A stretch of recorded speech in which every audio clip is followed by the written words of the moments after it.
बोलिए श्री कृष्णचंद्र भगवान की जय। श्री राधे कृष्ण गोपाल की जय। श्री वृंदावन बिहारी लाल की जय। श्रीमद्भागवत महापुराण की जय। श्री व्यास जी महाराज की जय। महाराज परीक्षित की जय। आज के आनंद की जय। गौ माता की जय। भारत राष्ट्र की जय। जनता जनार्दन की जय। जय जय श्री राधे। जय जय श्री राधे। हर हर पार्वती पतये नमः। यह आनंदमय मोक्षदायिनी अमृतमयी श्रीमद् भागवत की कथा का आज षष्ठम दिवस 68वां दिन है। हमारे किसी यजमान श्री ओम प्रकाश भाटी जी की तरफ से यह कथा चल रही है। उन्होंने मुझे संकल्प दिया है, तो कथा तो मैं 3 घंटे करता हूँ शाम को, पर आधे घंटे 45 मिनट 1 घंटे की कथा उनको मैं इस तरह से बुक करके भेजता हूँ। तो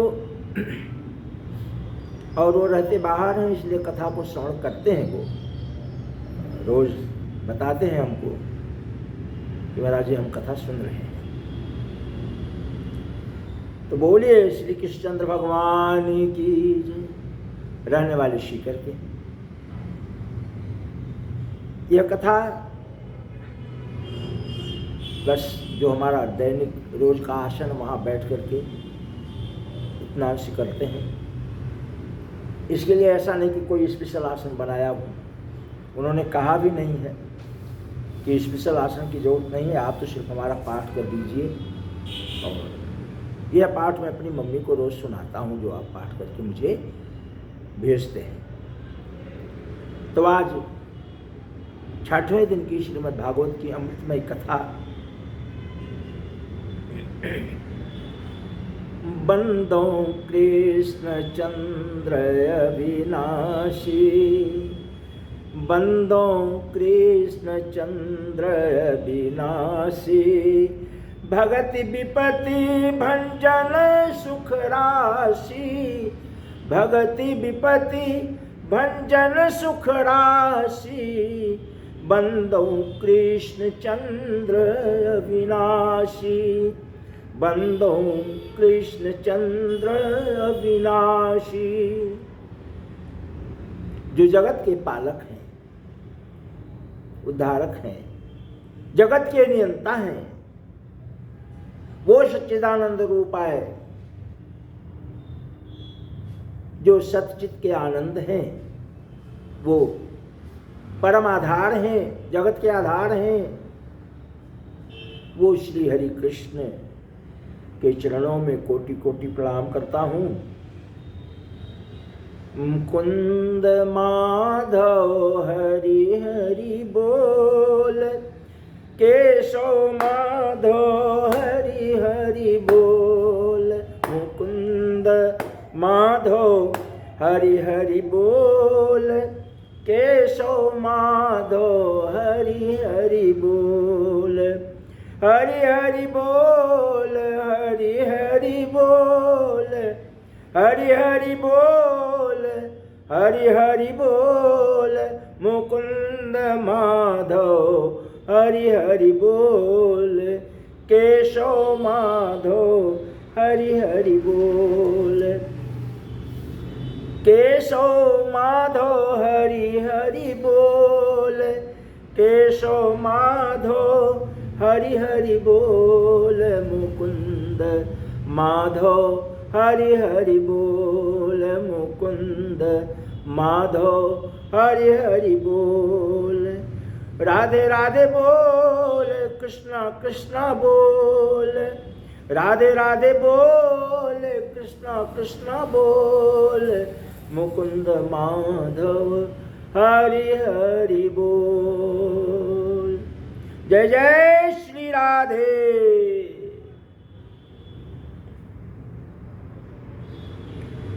नाम लेत भव सिंधु सुखाही, अकरहु विचार सुजन मन माही। वो श्री हरि कृष्ण है जिनके नाम स्मरण से ही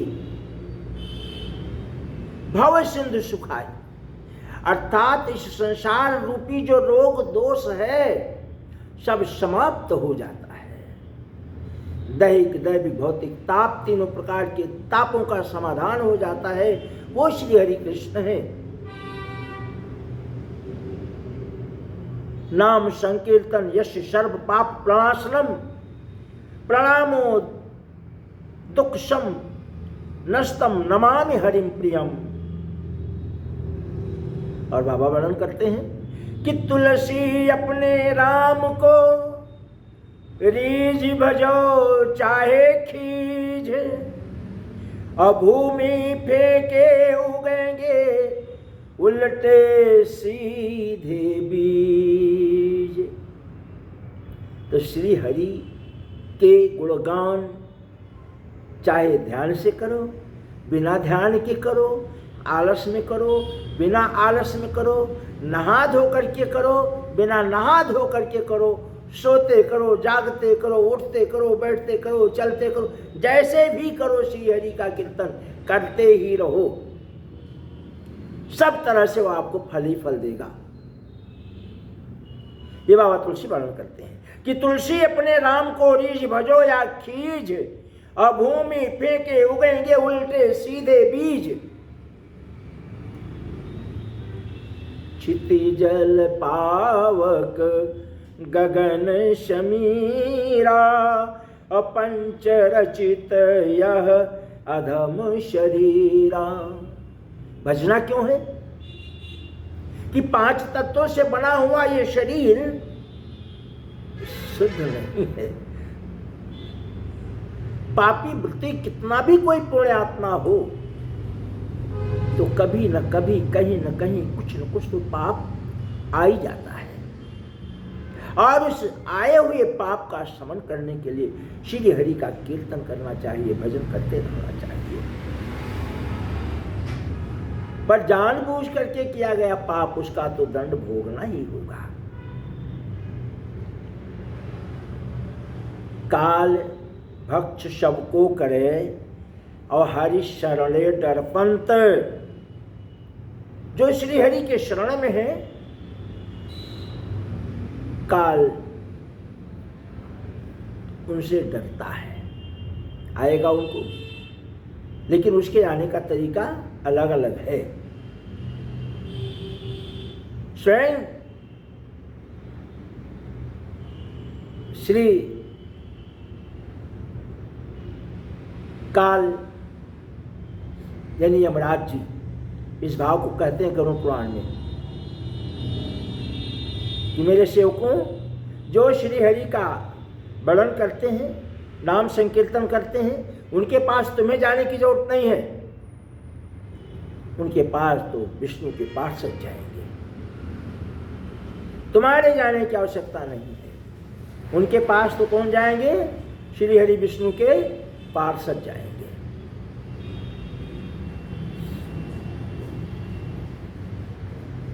काल नष्ट हो जाता है पर परमात्मा रहते हैं। हरि अनंत हरि कथा अनंता, कहाँ है सुनहि सो विधि बहु संता। ऐसा कहते हैं कि लाली देख लाली लाली सब कहें और सबके पल्ले लाल, गांठ खोल देखे नहीं और ताते फिरे कंगाल। नमस्तुभ्यं भगवते ब्राह्मणे परमात्मने, नायत्र शूयन्ते माया लोक सृष्टि विकल्पना। वासुदेवाय, हरे परमात्मने, प्रणत कलेश नाशाय, श्री कृष्णाय वयम नमः। भगवान कृष्ण समस्त जगत के कल्याण करने वाले हैं, समस्त दुखों का विनाश करने वाले हैं। आनंदमयी अमृतमयी मोक्षदायिनी यह श्रीमद् भागवत की कथा। हरिद्वार में बैठ करके आनंद नामक तट पर महाराज परीक्षित को मोक्ष दिलाने के लिए सुखदेव जी महाराज कहते हैं के राजर्षे एकादश्याम निराहारः संवच्य जनार्दनम् अस्नातुं नंदस्तु कालिंदा द्वादश्याम जलमाभिशत तम गृहीत्वा नैदभृत्यो वरुणस्याशुरोन्तिकम् अभिज्ञायाशुरीं बेलां प्रविष्ट मुदकम निशि। क्या कहते हैं श्री सुखदेव जी महाराज?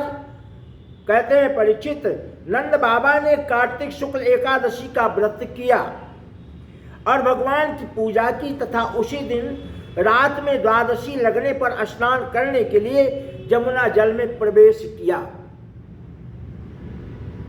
एकादशी के बारे में वर्णन है कि हम एकादशी का जब व्रत करें ना तो दशमी की रात्रि को ही हो सके तो भोजन त्याग दें, और अगर नहीं हो सकता है, संभव नहीं है, तो हल्का आहार लें।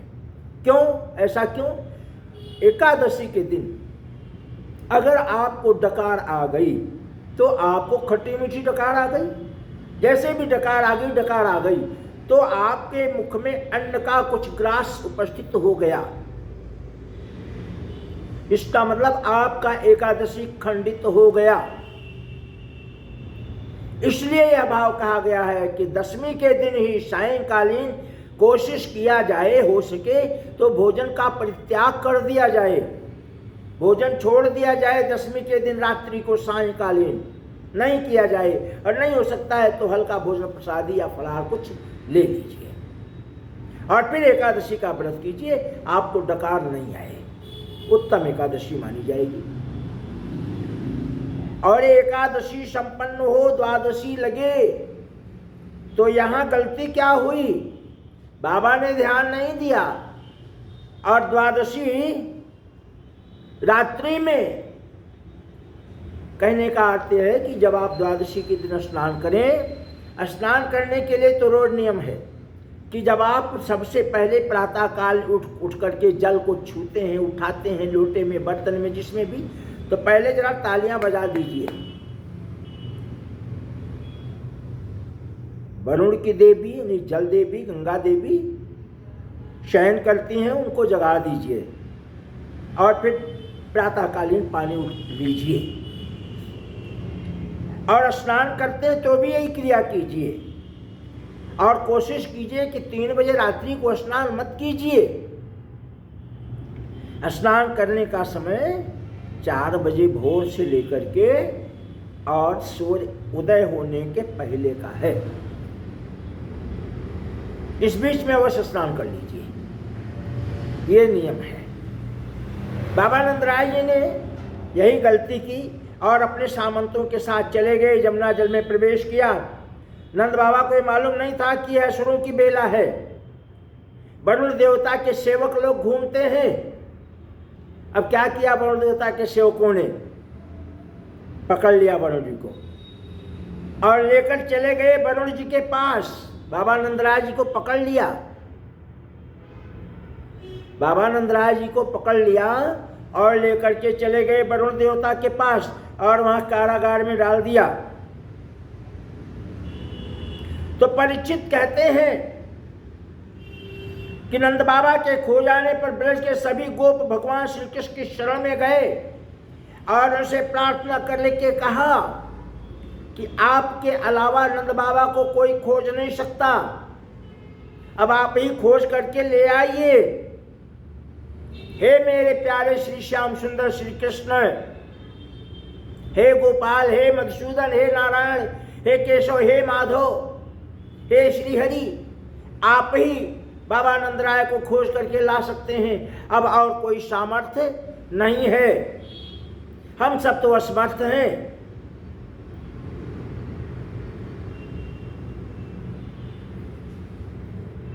भगवान श्री कृष्ण उनकी बात सुन करके यह जानते हुए तनिक भी समय ना लगा कि ये करतूत वरुण देवता की है और किसी की नहीं है। तो भगवान ने तत्काल क्या कहा कि जाइए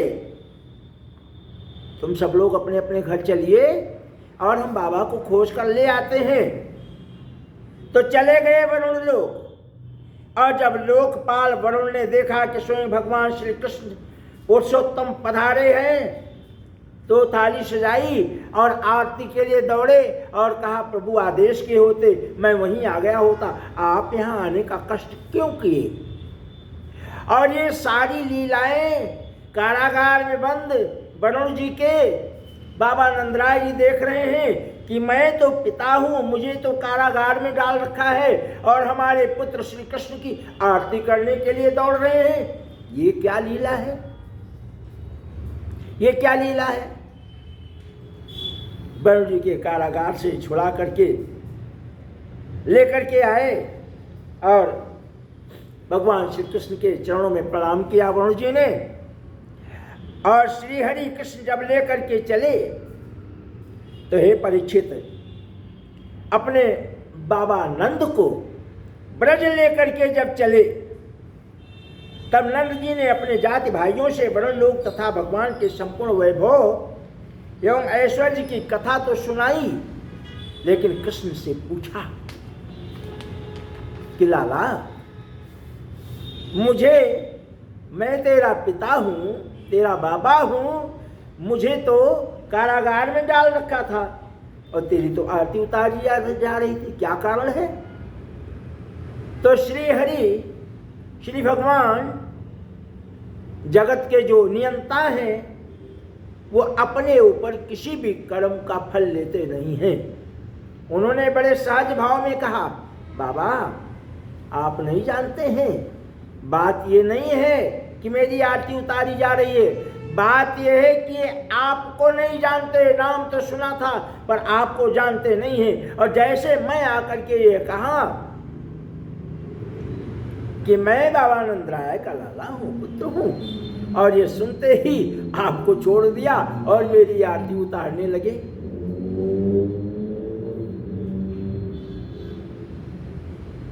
महाराज परीक्षित ने प्रश्न किया। क्या प्रश्न किया। विप्रवर संत शिरोमणि आचार्यों में परमाचार्य श्री सुखदेव जी, ये नंद जी कौन है। ये जीवात्मा जीव जब अपने मन को प्रभु की तरफ ले जाता है तो मन में बहुत तरह के विकार आते हैं। जब तक मन में वासना है तब तक परमात्मा से मिलना नहीं हो सकता है। तो नंद जी के बारे में वर्णन की एक वसु थी और जसोदा धरा थी। दोनों लोगों ने बहुत दिनों तक घोर तपस्या की और तपस्या इतनी की फिर भी भगवान की प्राप्ति इनको नहीं हुई। तो इन्होंने अगर लकड़ियों को इकट्ठा करना शुरू किया कि हम आत्मदाह कर लेंगे। आकाशवाणी हुई, नहीं नहीं, अभी आप तप कीजिए, आने वाले समय में हम आपके पुत्र के रूप में उपस्थित होंगे। परीक्षित आज वही धरा यशोदा मैया है और वसु बाबा नंदराय है, जिन्होंने जन्म जन्म घोर तपस्या की है। आज भगवान ने अपने द्वारा दी गई वचन को पूरा करते हैं और वही बाबा नंदराय के घर उपस्थित हैं, जिनके कारण सारा ब्रज सारा गोकुल सब आनंदमय है। अब आनंद क्या है। आनंद गद्दा चद्दा तकिया रजाई अच्छे अच्छे भोजन 56 प्रकार के व्यंजन महल गाड़ी घोड़ा बंगला इत्यादि से नहीं प्राप्त हो सकता है। आनंद तो तब प्राप्त हो सकता है जब आपका प्रेम ईश्वर से हो, आपका मन स्वच्छ हो, आपकी बुद्धि स्वच्छ हो, आपका रहन सहन स्वच्छ हो, आपको समाज में सबसे प्रेम हो, सबसे प्रेम हो। आनंद आपको तब प्राप्त हो सकता है, और उसको प्राप्त करने के लिए मन को एकाग्र करके प्रभु का चिंतन करते हुए जो आनंद आता है वही आनंद कहलाता है।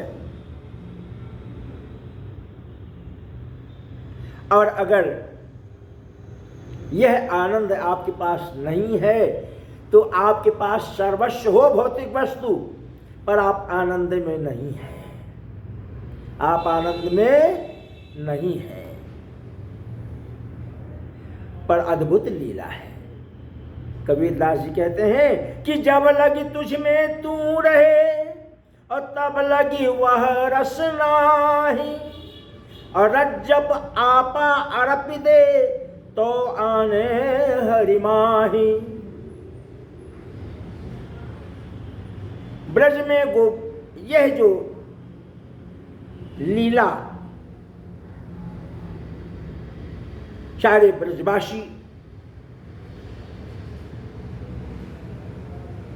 भगवान की इस लीला को देख करके समझ गए कि हमारे बीच में हो ना हो,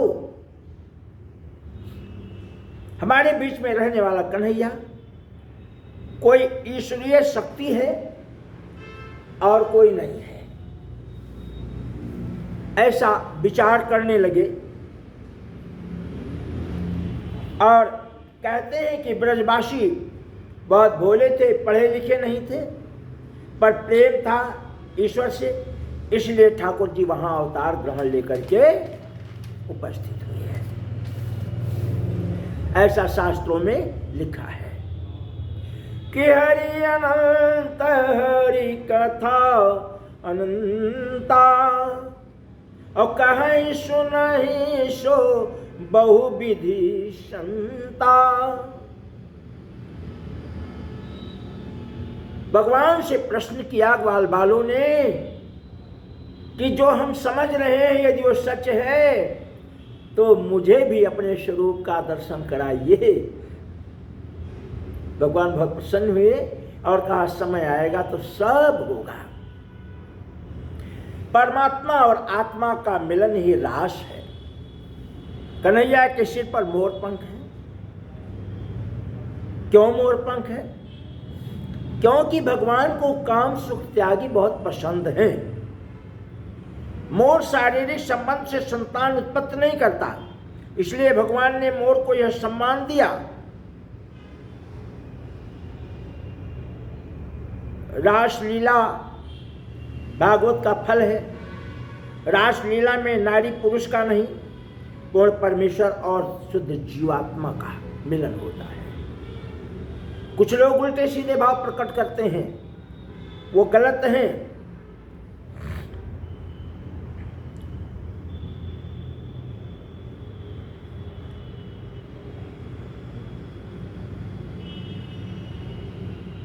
महाराज परीक्षित प्रश्न करते हैं श्री सुखदेव जी से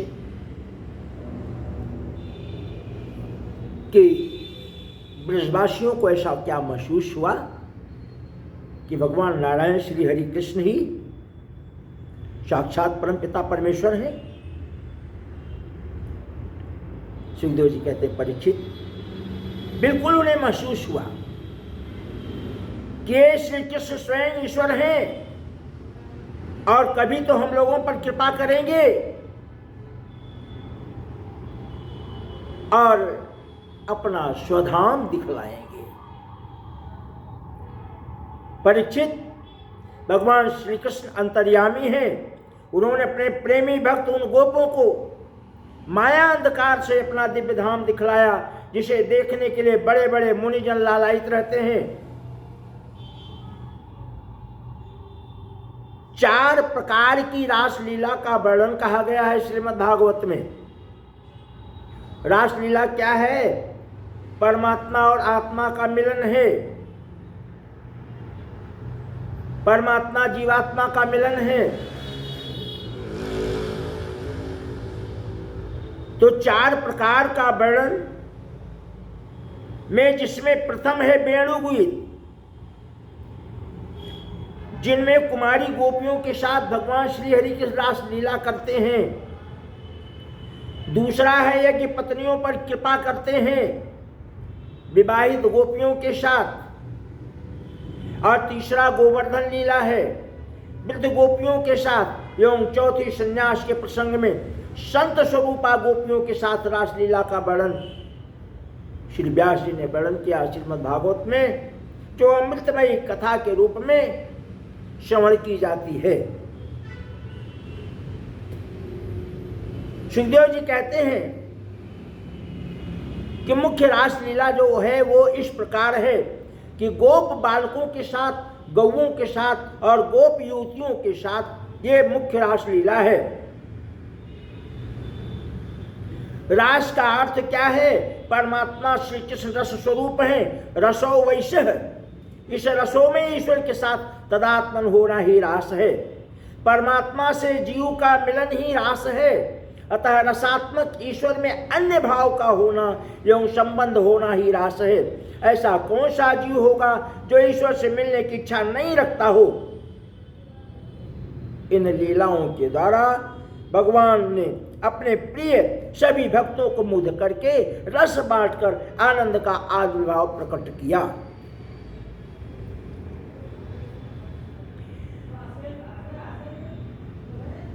इसलिए हे परीक्षित, आज हम आपको आत्मा, परमात्मा और जीवात्मा, परमात्मा और जीवात्मा की रासलीला का वर्णन समझाएंगे। मन को पवित्र करने के लिए भगवान कृष्ण का कीर्तन करना चाहिए।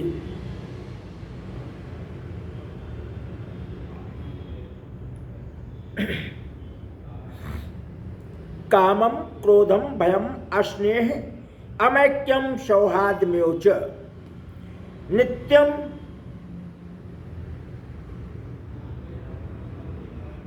हसै विदधतो यान्ति तन्मयताम हितै। भगवान से केवल संबंध हो जाना चाहिए। वह संबंध चाहे जैसे हो, चाहे काम का हो, चाहे क्रोध का हो, भय का हो, स्नेह का हो, नातेदारी का हो, चाहे जिस भाव से हो, भगवान में अपनी वृत्तियां होनी चाहिए। यानी काम, क्रोध, मद, लोभ से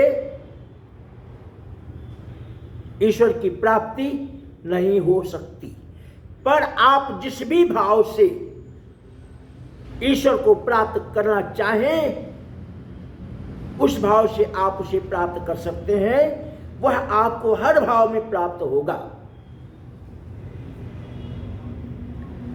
सुखदेव जी कहते हैं कि परीक्षित, कृष्णस्तु यौनम दृष्ट्वा निशिचंद्रमाशोभनम शारदोचा निशारम्याम मनश्चक्रे रतिम प्रति। अर्थात शरद ऋतु की उस चांदनी रात्रि की सुंदरता को देख करके भगवान श्री कृष्ण के मन में श्रुति रूपधारी गोपियों पर कृपा करने के लिए रासलीला करने की इच्छा प्रकट हुई। तास्तु पंक्ति कृतस्वा शर्वा रमयन्ति मनोरम गायन्त्यः कृष्ण चरितम दंदसो गोप कन्यका। एक एक गोपी एक एक श्री कृष्ण के रूप में मंडल तैयार हुआ। यह श्री हरि नारायण की लीला कि जितनी गोपियां, उनको लग रहा है कि श्री कृष्ण केवल हमारे ही पास हैं, हमारे ही गले लग रहे हैं, हमारे ही साथ नृत्य कर रहे हैं। पर श्री हरि तो वाह वाह, क्या पूछना। जितनी गोपिकाएं उतने कृष्ण। तो एक एक गोपी एक एक श्री कृष्ण के रूप में मंडल तैयार हुआ और श्री हरि ने अपनी बंशी बजाई। गोपियों ने उनका अनुसरण किया।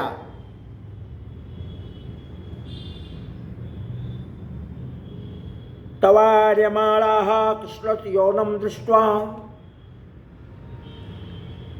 स्कंद पुराण के अनुसार शांडिल्य ऋषि ने राजा परीक्षित एवं वज्रनाभ को रासलीला का रहस्य बतलाते हुए कहा, श्री राधा की प्रसन्नता ही रासलीला का मुख्य हेतु बताया गया और यह रासलीला वास्तविक एवं व्यावहारिक दो प्रकार की मानी गई है। देवी भागवत के अनुसार कार्तिकी पूर्णिमायाम तु कृत्वा वेरास मंडलम गोपी नाम शतकम कृत्वा गोपानाम शतकम यथा।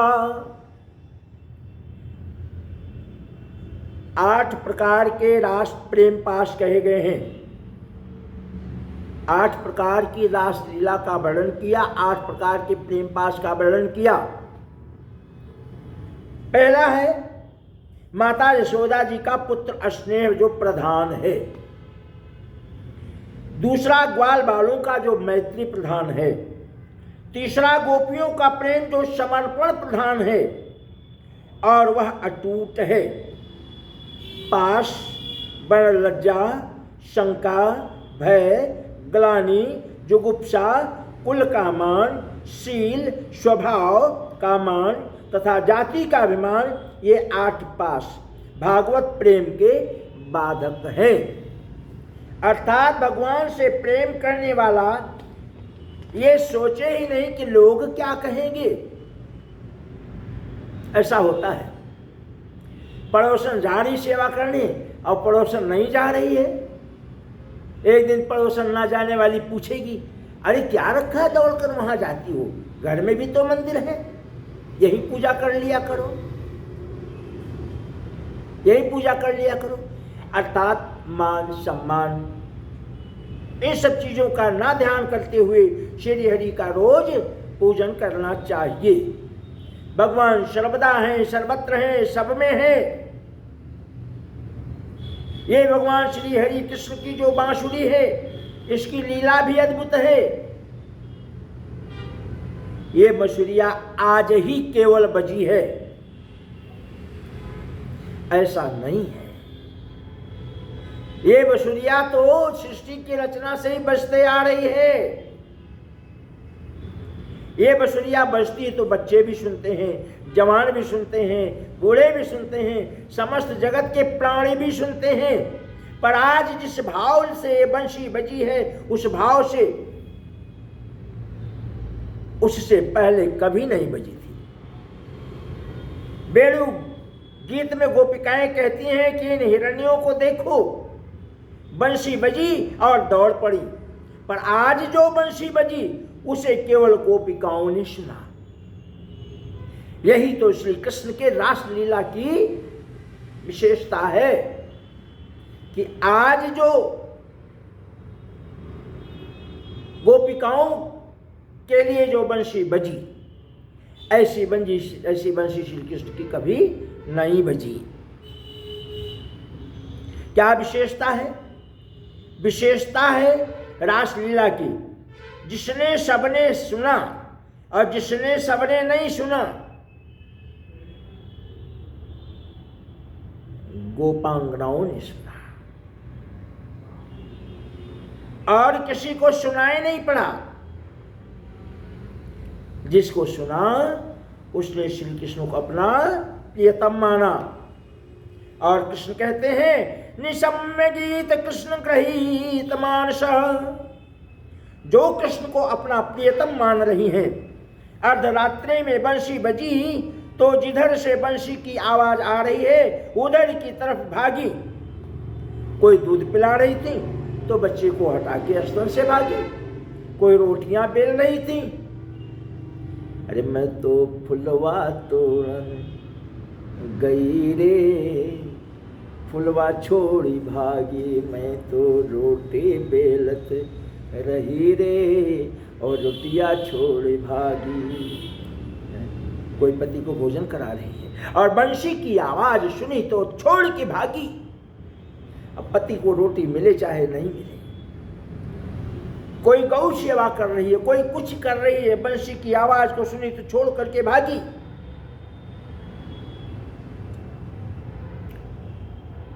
हे परीक्षित, भगवान श्री कृष्ण जन्म जन्म के उन गोपियों के बंधन को काटने के लिए अपनी प्रिय बंशी की आराधना की। क्यों? वो गोपियां कोई मामूली गोपियां नहीं है, वो ग्वाल बाल कोई मामूली ग्वाल बाल नहीं। जन्मों जन्मों तक श्री हरि की घोर तपस्या की है, तब उन्होंने वचन दिया है कि समय आएगा तो हम तुम सबको दर्शन देंगे और तुम्हारा उद्धार होगा, तुम्हारा कल्याण होगा। आज वही समय है। परीक्षित,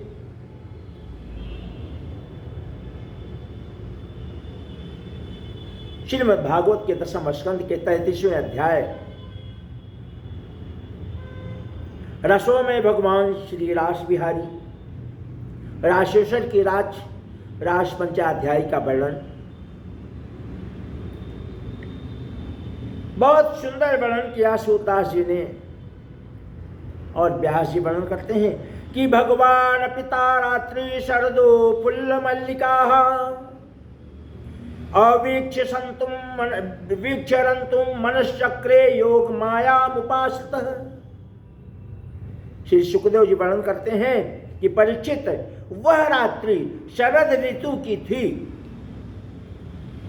वृंदावन के उस उपवन में फुल्ल मल्लिका, बेला, चमेली, जूही, चंपा, केतकी आदि सुगंधित पुष्पों की, वो वृंदावन का स्थान, और उस उपवन को सुगंधित कर रहे थे ये पुष्प। ऐसे स्थान पर भगवान श्री हरि अपनी बंसुरी के द्वारा बुलाते हैं और सबसे पहले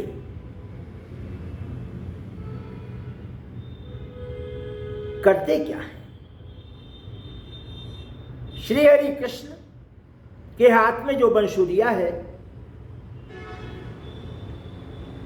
लोग एक भजन गाते हैं कि बांस की बंसुरिया पे इतना इतरायो, अरे सोने की बंसुरिया होती तो क्या क्या करते।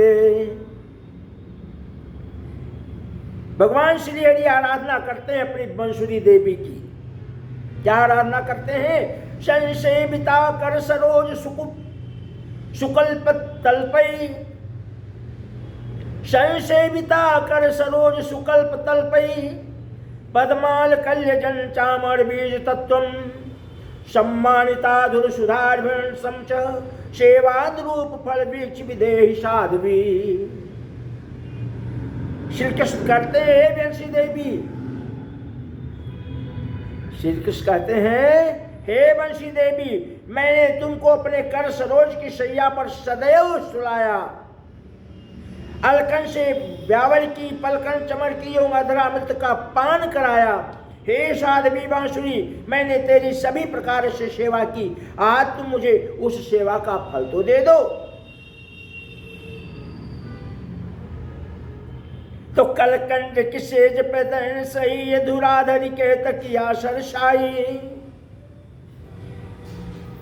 कलकंज की सेज पे सहन दही, अधराधर के तकिया सरसाई, और लोचन के पट पंखा किए, अलकावली झूला मुकुंद झुलाई। हे बांसुरी देवी, मैंने तेरी इतनी सेवा की है, उस श्वासन में मनुहार करी, अंगुरी पग चापत लाड़ लड़ाई, और स्वामी नित्य बड़ी सेवा लई, अब लो तो कछु यह काम नाई। श्याम सुंदर श्री हरि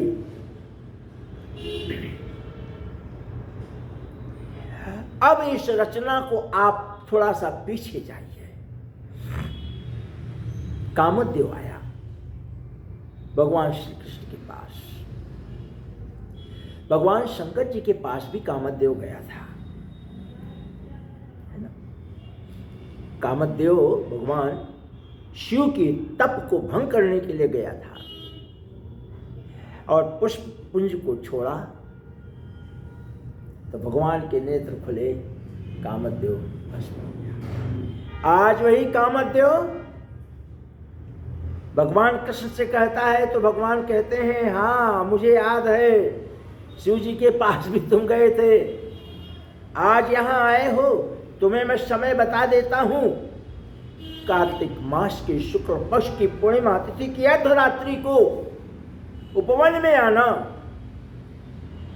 और भगवान वहां पहुंच करके टेढ़ा मुकुट करके बंसुरी बजाते हैं, एक पांव के घुटने पर पांव रख करके, बड़ा सुंदर मनोरम स्वरूप। ऐसे दृश्य को देखो तो मन लालायित हो जाए, देखते ही रह जाओ श्री हरि के ऐसे स्वरूप को। आज वही स्वरूप भगवान कृष्ण ने गोपियों से कहा था कि आने वाली शरद पूर्णिमा को रासलीला में शामिल होना है। ऐसा श्री कृष्ण ने चीरहरण में ही कह दिया था। उन गोपिकाओं ने तो सारा काम पहले ही कर लिया, पर जो गोपिकाएं भूल गई थी उनको तब याद आई जब भगवान ने बंशी बजाई और राधा का नाम लेकर के ध्वनि टेरी, हे राधे वृषभान भूप तनये, हे पूर्ण चंद्रानने। पहले तो बंशी देवी से प्रार्थना की, हमें भी यही करना चाहिए। हम कुछ भी करें तो भगवान का ध्यान करना चाहिए। हमारे डॉक्टर बंधु भी जब दवा लिखते हैं ना तो वो भी RS का प्रयोग करते हैं, जैसे जिसका प्रयोग करते हैं। लिखते तो अंग्रेजी में, पर उनका कथन यह है कि हे प्रभु, हे नारायण, मैं जो दवा लिख रहा हूं उस पर आपकी कृपा हो, आपकी कृपा हो कि हमारा यजमान, हमारा मरीज इस दवा को खा करके ठीक हो जाए।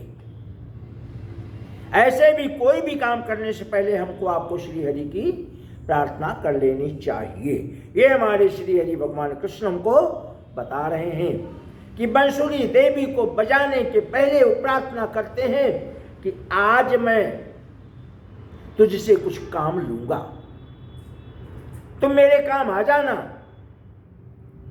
और बंसुरी बजाई तो सबसे पहले किसको याद किया? श्री राधिका को, राधिका जी को याद किया। कैसे याद करते हैं? अपनी प्राण प्रिया राधिका को बुलाते हैं बंशी टेर करके कि हे राधे वृषभान भूप तनये, हे पूर्ण चंद्रानने, हे कांते कमनीय कोकिल रवे वृंदावनाधीश्वरी, हे मत प्राण पराण, हे चा शुभगे, हे सर्वयूथेश्वरी, आगतश्चरितम त्वमन्न विपणे माने मानंदे। भगवान श्री कृष्ण कहते हैं कि हे राजा वृषभान की सुंदर कन्या, तुम सुंदरता में पूर्णिमा के चंद्रमा के समान हो और वृंदावन की जितनी भी गोपियां हैं वे सब तुम्हें अपनी स्वामिनी मानती हैं। हे सौभाग्यशाली युधेश्वरी, मेरी प्राण पारायणी, तुम शीघ्रता शीघ्र इस उपवन में आकर के आनंदमय कर दो। सुखदेव जी कहते हैं कि परीक्षित, टेर को सुनकर श्री राशेश्वरी राधा रानी के मन में एक विचार आया। आज भी ऐसा विचार है। क्या विचार आया? कि अभी एक ही बार तो बुलाया है और एक ही बार की आवाज सुनकर हम चले जाएंगे तो हमारा मान सम्मान कम हो जाएगा।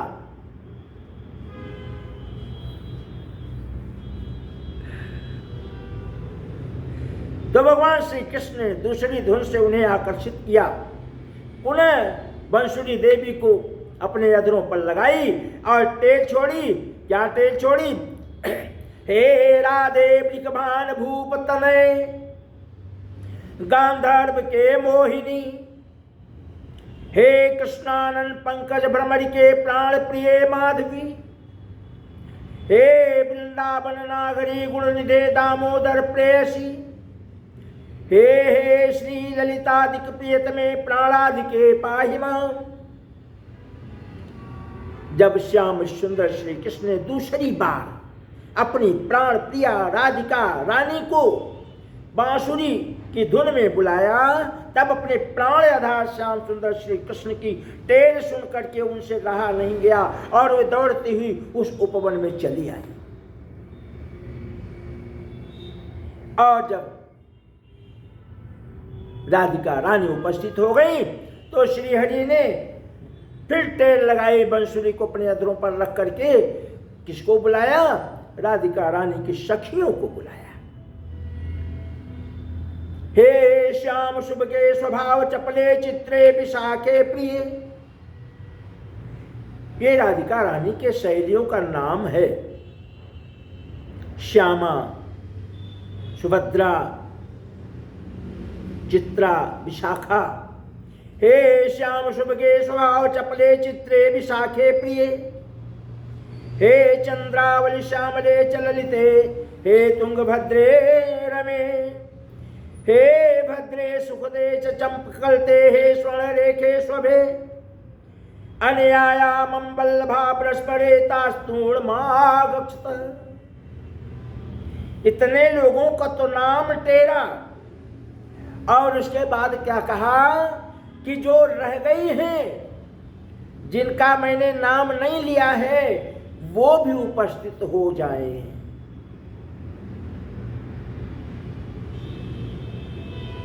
और इस टेर को सुना किसने? ईश्वर के भक्तों ने सिर्फ सुना, सब लोगों ने नहीं सुना। इस मुरली की धुन को केवल प्रेमी योगियों ने सुना, योगिनियों ने सुना, गोपियों ने सुना, किसी अनाधिकारी ने नहीं सुना। ये सब भगवान श्री कृष्ण के पास उस उपवन में आ गई और गोपियों की उस दशा का वर्णन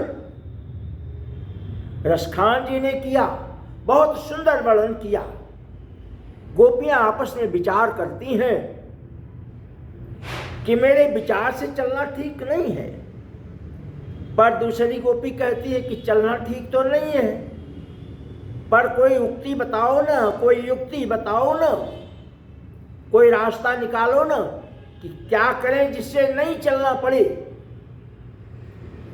क्योंकि इतनी प्यारी, इतनी मधुर धुन बंसी की बजी है कि वहां जब तक जाओगी नहीं तब तक मन रुकने वाला नहीं है।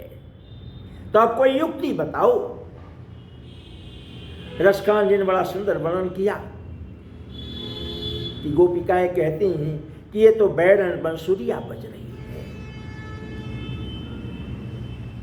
रोक नहीं सकते अपने को, मन तो चंचल है। मधुर आवाज सुनी और दौड़ करके पहुंच गया।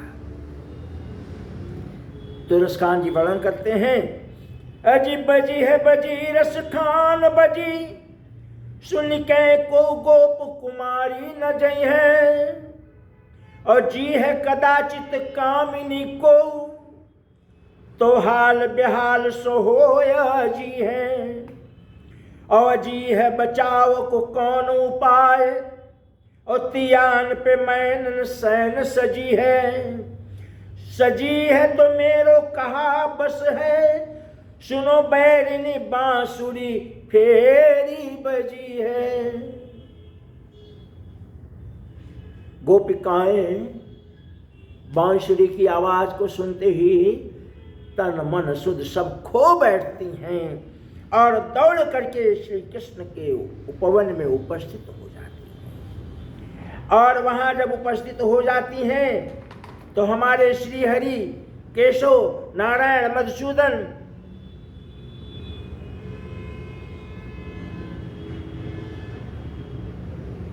भागवत भक्तों के दृष्टि में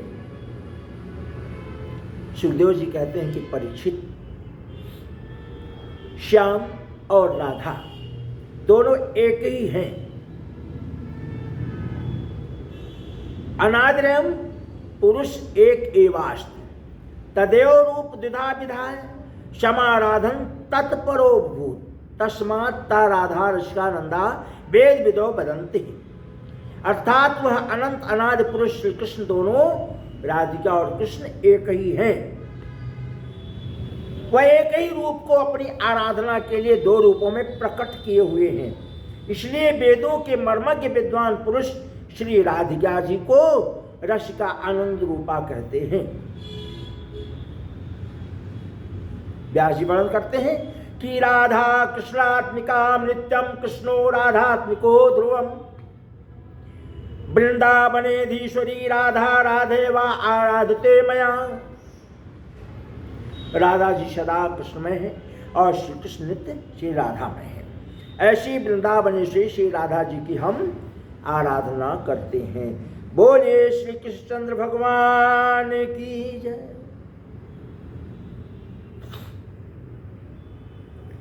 क्लीं शब्द का प्रतिदिन जप करना चाहिए। इससे स्थिर धन की प्राप्ति होती है। क्लीं, केवल क्लीं, ये कामरूप बीज मंत्र है जो आपको हर तरह की सुख समृद्धि को प्रदान करता है। सुखदेव जी वर्णन करते हैं कि परीक्षित, अपना होने पर भी श्री भगवान ने अपने प्रेम भक्तों की अभिलाषा को पूर्ण करने के लिए अथवा उन पर कृपा करने के लिए मन स्वीकार किया। मायातीत भगवान श्री कृष्ण ने दिव्य रस और उज्जवल माधुर्य से चंद्रदेव एवं उस उपवन की शोभा को और भी शोभायमान कर दिया। अर्थात जो गोपियां दूध दुह रही थी, अत्यंत उत्सुकता बस उस दूध को दुहना छोड़कर चल पड़ी। जो चूल्हे पर दूध उबाल रही थी, दूध को उबलता हुआ छोड़कर चल पड़ी। जो रसोई तैयार कर रही थी, रसोई को छोड़कर चल पड़ी। और जो भोजन कर रही थी, भोजन छोड़कर चल पड़ी।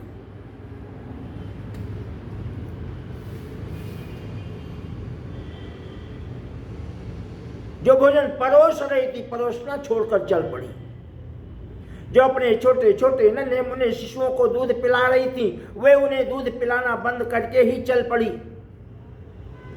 इन सब शब्दों का अर्थ क्या है? अर्थात ईश्वर से बढ़कर संसार में कुछ नहीं है। कुछ लोग कहते हैं ना, अरे क्या करूं भाई, पूजा कैसे करूं, बच्चा रो रहा था इसलिए पूजा नहीं किया। तो बच्चा तो रो रहा है, बच्चा है, बच्चे को शांति करा करके फिर पूजा कीजिए, आराधना कीजिए, पर कीजिए जरूर, छोड़िए मत।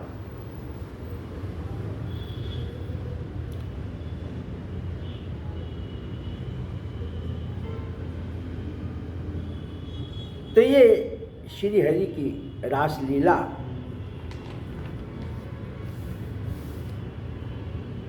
बंसी की आवाज सुनी तो सारा काम छोड़ करके गोपिकाएं भागी। पिता ने, पति ने रोक दिया, कहां जा रही हो अर्धरात्रि में? बड़े बूढ़ों ने रोक दिया, घर में पकड़कर बंद कर दिया। और लोगों ने सोचा कि इनको दौरा पड़ गया, कल सवेरे दिखाएंगे डॉक्टर को। तो बंद कर दिया घर में गोपियों को। जो निकल गई वो निकल गई, जो रह गई वो रह गई।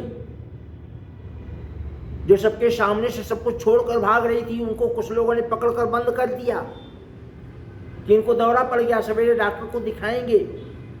पर सुखदेव जी कहते हैं कि गोपियों का बड़ा दुख हुआ, गोपियों को बड़ा दुख हुआ कि हम रासलीला में नहीं पहुंच पा रही हैं, पर अपने अपने घरों में बंद कमरे में गोपिकाएं शांत चित्त होकर के कृष्ण के स्वरूप को मन में ही धारण करती हैं और चिंतन करती हैं कृष्ण का।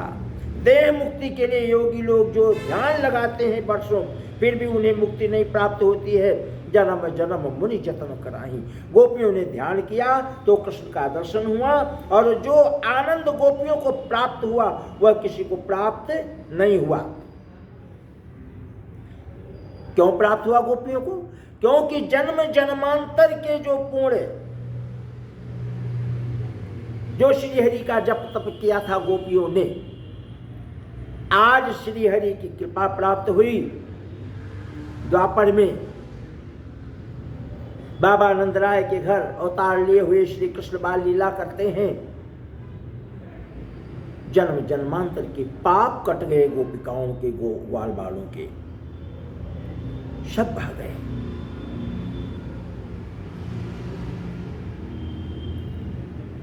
गोपियों के मन में मधुसूदन भगवान श्री कृष्ण, इतना अन्य प्रेम भाव जो किसी साधारण जीव के अंदर नहीं हो सकता।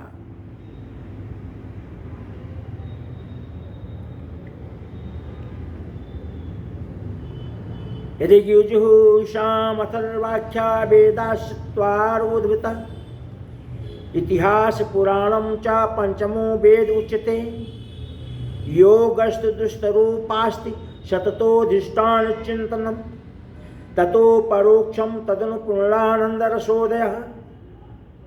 अर्थात ऋग्वेद, यजुर्वेद, सामवेद, अथर्ववेद और इतिहास पुराण, इन पांचों वेदों के प्रतिपाद्य का प्रतिपादन करने के लिए रासलीला का वर्णन 5 अध्यायों में किया गया। प्रथम अध्याय में योग, द्वितीय में उपासना, तृतीय में जगत के अधिष्ठाता परमात्मा का चिंतन, चतुर्थ में परमात्मा का अपरोक्ष साक्षात्कार और पंचम में पूर्णानंद रस का उदय तथा महारास का उदय। इस प्रकार इन 5 विषयों के प्रतिपादन करने के लिए एवं अपने निज जनों पर कृपा करने के लिए भगवान श्री हरि रासलीला करते हैं।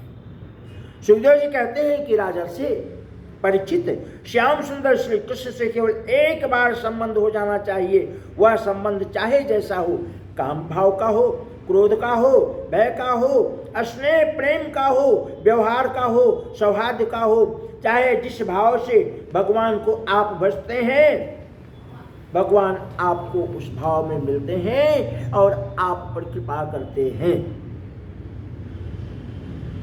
अपने चित्त में नित्य निरंतर अपनी अन्य इंद्रियों की वृत्तियों को जोड़ दिया जाए तो वे भगवान से जुड़ जाती है। सुखदेव जी कहते हैं कि बंधुओं, पाप और पुण्य दोनों बाधक हैं। अंतर केवल इतना है कि पाप लोहे की जंजीर है और पुण्य सोने की जंजीर है। बार बार जन्म लेना, गर्भ में आना, ये दोनों समाप्त हो जाए, पाप पुण्य दोनों समाप्त हो जाए। उपनिषद में बहुत सुंदर वर्णन है कि यदा पश्यते पश्यते, यदि है जीवात्मा उन तेजोमया उन ब्रह्म प्रकाश स्वरूप ब्रह्म का दर्शन कर लेता है तो तदा विद्वान पुण्य पापे विधुय निरंजनम परमय परम शांति। ऐसे जीव को परम शांति प्राप्त हो जाती है और परम पिता परमेश्वर की प्राप्ति हो जाती है। तो पुण्य और पाप दोनों बंधन के कारण हैं। जब पुण्य पाप दोनों समाप्त हो जाते हैं तब व्यक्ति जन्म मरण के बंधन से छूट जाता है। ये शरीर क्या है? पुण्य और पाप का परिणाम है। पुण्य से अच्छा शरीर प्राप्त हो जाता है और पाप से खराब शरीर प्राप्त हो जाता है। ये सब कर्म भेद हैं। ये कर्मों का संसार विचित्र है। गोपियां पाप पुण्य से निवृत्त हो गई हैं। उनका शरीर घर में रहा और वे रास में पहुंच गई। आज जब गोपिकाएं उस उपवन में पहुंच गईं जहां श्री हरि कृष्ण अपनी बंशी को लिए हुए अधर पर लगाए हुए मुस्कुराते हुए बंशी की ध्वनि निकालते हैं, टेर निकालते हैं और सारी गोपिकाएं उपस्थित हो गईं। तो हे परीक्षित, जब भगवान श्री कृष्ण ने देखा कि ब्रज की विभूति गोपियां मेरे पास आ गईं, तब उन्होंने अपने विनोद भाव में, वाक चातुरी भाषा में गोपिकाओं को मोहित करते हुए कहा, स्वागतम वो महाभागा प्रियम किम करवाणि वह ब्रजस्थानामयम कच्चिदम ब्रूता गमन कारणम रजन ये सा घोर रूपा घोर सत्व निसेविता प्रतियात ब्रजम नेह स्वयं स्त्री मिदः सुमध्यमा। भगवान श्री कृष्ण कहते हैं कि भागवती गोपियां तुम आए, तुम्हारा स्वागत है, पर ये बताओ ना कि तुम्हारी प्रसन्नता के लिए मैं ऐसा कौन सा काम करूं जिससे तुम सब गोपिकाएं प्रसन्न हो जाओ। और एक बात बताओ ना कि ब्रज में सब कुशल मंगल है ना? इस समय यहां आने का कारण क्या है? तुम लोग यहां दौड़ी क्यों आई हो? सुंदरी गोपियां, अर्धरात्रि में तुम घर छोड़ करके भागी भागी आई हो। क्या तुम्हारे बड़े बूढ़ों ने तुमको रोका नहीं? तुम्हारे पति ने, तुम्हारे सासू ने तुमको रोका नहीं कि अर्धरात्रि में कहाँ जा रही हो? क्या तुमने ये विचार किया कि मैं जा रही हूं तो मुझे लोग क्या कहेंगे कि कहाँ जा रही है अर्धरात्रि में? क्या तुमने अपने मान अपमान का चिंतन किया? क्यों नहीं किया? और एक बात, भयानक जीव घूमते रहते हैं, इसलिए तुम समस्त गोपिकाएं ऐसा करो कि अपने अपने घर को तुरंत लौट जाओ। तुम्हें यहां रुकना नहीं चाहिए घोर जंगल में। तुम्हें ना देखकर तुम्हारे संबंधी माता पिता भाई बंधु पति और पुत्र तुमको ढूंढते फिरेंगे। उन्हें परेशान मत करो, भय में मत डालो, चिंता में मत डालो, इसलिए तुम जल्दी से जल्दी लौट जाओ। और यदि मेरे प्रेम पास में यहां आई हो तो उसमें कुछ भी अनुचित नहीं, यह तो तुम्हारे योग्य है ही, क्योंकि जगत के सभी जीव मुझसे ही प्रेम करते हैं। फिर भी स्त्रियों का परम धर्म यही है कि वो अपने पति और उसके भाई बंधुओं की निष्कपट भाव से सेवा करें। इसलिए तुम सभी इसी समय लौट जाओ। सुखदेव जी कहते हैं कि परिचित श्याम सुंदर भगवान श्री कृष्ण का यह अप्रिय भाषण सुनकर के गोपिकाओं को बहुत बुरा लगा और वो अपना गर्दन झुकाए हुए पैर की अंगुलियों से भूमि को कूदने लगी। उनके नेत्र अशुद्धारित हो गए और उस अशुद्धारा से उनका वक्ष स्थल भीग गया। फिर भी उन्होंने धैर्य धारण करके श्री भगवान से कहा। एक गोपी ने तो कहा, ओ काले कलूटे कन्हैया, तूने तो बंसुरी की टेर से मुझे बुलाया है, आकर्षित किया है। मैं तेरे प्रेम में बेवल हूं। तुझे छोड़कर एक मिनट नहीं, एक सेकेंड मेरा मन इधर उधर होता ही नहीं है। तो तू बताना क्या करूं, कहां जाऊं, कैसे रहूं? तुझे छोड़कर तो कहीं जा ही नहीं सकते।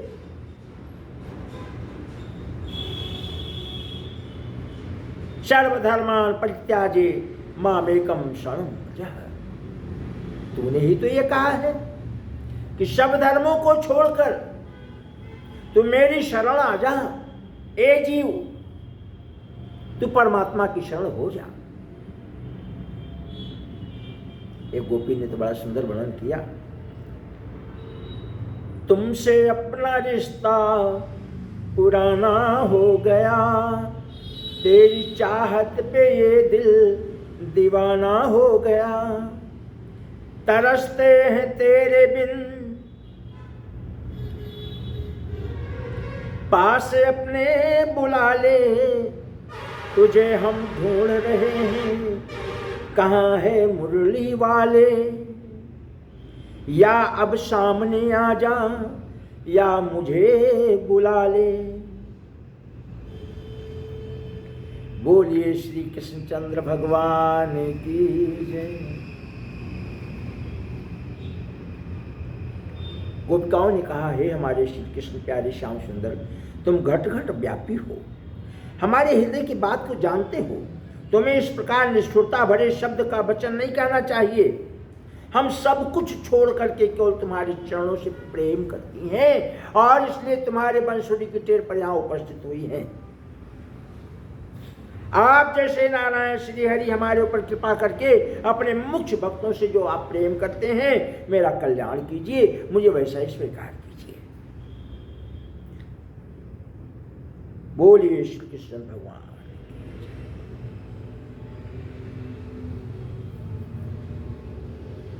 श्री कृष्ण गोविंद हरे मुरारी, हे नाथ नारायण वासुदेवा।